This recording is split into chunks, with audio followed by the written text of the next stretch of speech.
দর্শক মিরপুর থেকে আপনাদের স্বাগত জানাচ্ছি। আমি জয়ন্ত বিন্দু। শেরেবাংলায় সারাদিনের কর্মব্যস্ততা শেষ হয়েছে, ক্রিকেটার থেকে শুরু করে সংবাদকর্মী থেকে প্রত্যেকের। এখন বিকেল 5টার কিছু বেশি বাজে, আলো পড়তে শুরু করেছে, অন্ধকার হচ্ছে চারদিক এবং যেমনটা বলছিলাম সারাদিনের কর্মব্যস্ততা সবার শেষ। আর এই কর্মব্যস্ততা শুরু হয়েছিল দুর্বার রাজশাহীর মাধ্যমে। মাঠের ক্রিকেটের কথা যদি বলি, দুটি দল আজকে প্র্যাকটিস করেছে বরাবরের মতো না, অ্যাকচুয়ালি গতকাল মাত্র বিপিএলের প্রস্তুতি শুরু হয়েছে দলগুলোর। গতকাল যেমন দুটি দল করেছিল, ঢাকা ক্যাপিটালস আর হচ্ছে চিটাগং কিংস। আজকেও দুর্বার রাজশাহী এবং চিটাগং কিংস অনুশীলন করেছে। দুর্বার রাজশাহী আজকে প্রথমবারের মতো 2025 বিপিএলকে সামনে রেখে অনুশীলন করলো এবং আসলে অনুশীলন ফুল বা পূর্ণোদ্যমের অনুশীলন, একেবারে ফুল ইন্টেন্সিটির প্র্যাকটিস এরকম বলার থেকে এভাবে বলা ভালো যে মোটামুটি গা গরমের অনুশীলন করেছে তারা। বছর শেষের খুশি নগদে হবে বেশি। নগদ পেমেন্টে নির্দিষ্ট ক্যাটাগরির কেনাকাটায় 300 টাকা পর্যন্ত ক্যাশব্যাক। দেশি প্লেয়ার যে কয়েকজন রয়েছেন, দেশি কোচ, তাদের নিয়েই মূলত অনুশীলনটা হয়েছে। আর বিদেশি কোচ কিংবা খেলোয়াড় কেউই এখনও পর্যন্ত দুর্বার রাজশাহীর আসেননি। দেশে হোক কিংবা প্র্যাকটিস মাঠে কোথাওই আসেননি তারা। যেমনটা বলছিলাম, দুর্বার রাজশাহীর হয়ে আজকে সকাল 11টায় মাঠে এসেছেন, 11টার কিছু আগে অ্যাকচুয়ালি মাঠে এসেছেন এবং যে কয়েকজন প্লেয়ার রয়েছেন দেশের সুপরিচিত কয়েকজন ক্রিকেটার।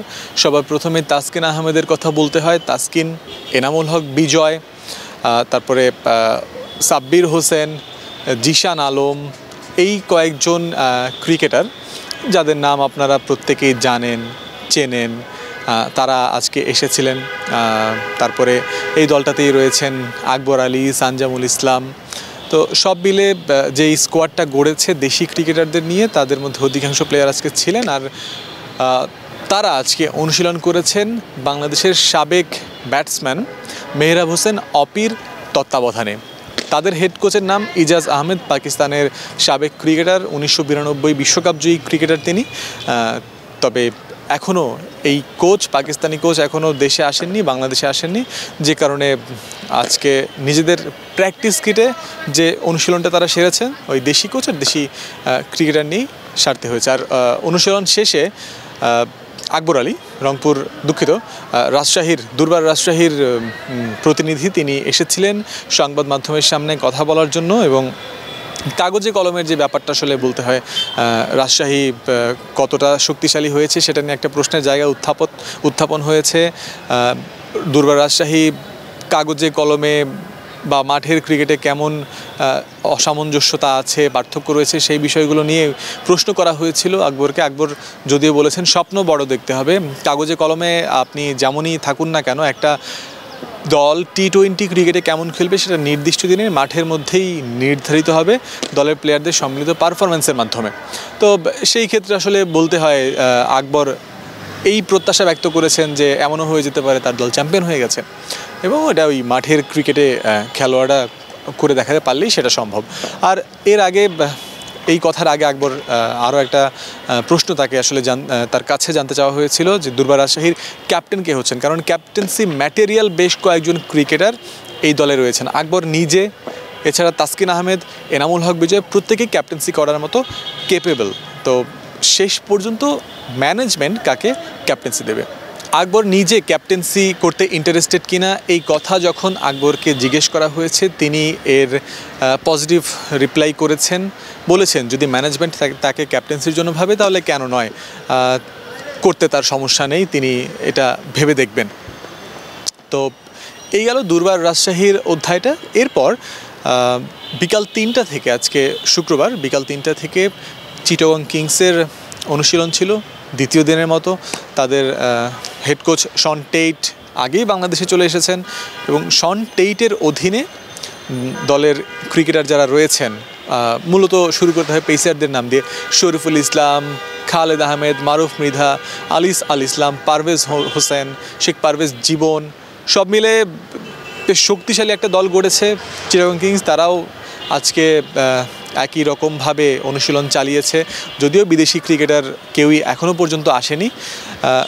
সেটা তাদের প্রস্তুতিতে কোনো বাধা হতে পারছে না। আর এই অনুশীলন শেষে আলিস আল ইসলামও মিডিয়ার সামনে যখন কথা বলতে এসেছেন তিনিও জানিয়েছেন, শুরুর কথাতেই তিনি জানিয়ে দিয়েছেন যে চ্যাম্পিয়ন হওয়ার মতো দল, চ্যাম্পিয়ন হওয়ার আশা নিয়ে তারা নিজেদের ক্যাম্পেইন শুরু করছেন এই টুর্নামেন্টে। আর আজকের ওভারঅল বিপিএল ব্যস্ততা মোটামুটি চারদিকেই ছড়িয়ে ছিটিয়ে রয়েছে। ঢাকার কথা যেমন বললাম, মিরপুরে দুটি দল এই শেরেবাংলার একাডেমি মাঠে অনুশীলন করেছে। নারায়ণগঞ্জের রূপগঞ্জের পিকেএসপি পুবেরগাঁও ক্রীড়া শিক্ষা প্রতিষ্ঠান, সেখানে ফরচুন বরিশাল তারা অনুশীলন করেছে। নাজমুল শান্ত, মুশফিকুর রহিম, তামিম ইকবাল, মোহাম্মদ নবী বাংলাদেশে এসে পৌঁছেছেন গত রাতে, আজকে অনুশীলনে যোগ দিয়েছেন। সেখানেই বরিশালের মালিক মিজানুর রহমান কিন্তু এটাও জানিয়ে দিয়েছেন যে শাহিন আফ্রিদি আজকে রাতে ঢাকায় আসছেন। তো ফাহিম আশরাফ ঢাকায় এসে পৌঁছেছেন। দলটার কালেকশন দেখুন। আরও একবার যদি দলের প্লেয়ারদের নামগুলো বলি, তামিম ইকবাল, মুশফিকুর রহিম, নাজমুল হোসেন শান্ত, শাহিন আফ্রিদি, ইবাদত হোসেন, তাইজুল ইসলাম, নাইম হাসান, ফাহিম আশরাফ, মোহাম্মদ নবী। চ্যাম্পিয়ন দল যেমনটা তারা গতবার হয়েছে, এইবারও চ্যাম্পিয়ন হওয়ার মতো, চ্যাম্পিয়ন হওয়ার জন্য আরও একবার দল গড়েছে এই ফরচুন বরিশাল।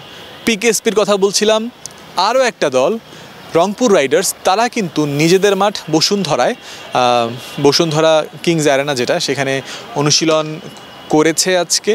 তো মোটামুটি বিপিএল ব্যস্ততা চারদিক থেকে পুরোদমে শুরু হয়ে গিয়েছে। আর আরও একজন ক্রিকেটারের কথা বলতে হয়, স্টিফেন এসকিনাজি, ইংলিশ ক্রিকেটার, তিনিও আজকে সকালে ঢাকায় নেমেছেন, নেমে ঢাকা ক্যাপিটালস দলে যোগ দিয়েছেন। তিনিও বেশ ভালো কিছু কথা বলেছেন। ক্রিক ফ্রেন্ডসের সাথেই আলাপকালে তিনি জানিয়েছেন যে তিনি শাকিব খানকে নিয়ে, তাদের দলের অন্যতম মালিক যিনি, দল সংশ্লিষ্ট ব্যক্তি, ঢালিউডের অন্যতম সুপারস্টার বা সবচেয়ে বড় সুপারস্টার বললে হয়তো ভুল হয় না, সেই শাকিব খানকে নিয়ে তিনি বেশ ইন্টারেস্টেড। শাকিব খানের সিনেমা দেখতে চান, একই সাথে বিপিএলে যদি কোনো স্পেশাল ট্যালেন্ট তিনি দেখেন, তাকে লর্ডসে নিয়ে যেতে চান। তো হয়তো মানে যারা ইয়াং ক্রিকেটার আছেন তারা সেই আশা রাখতেই পারেন যে বিপিএলে তারা ভালো করবেন, এসকিনাজি তাদের খেলায় মুগ্ধ হবেন।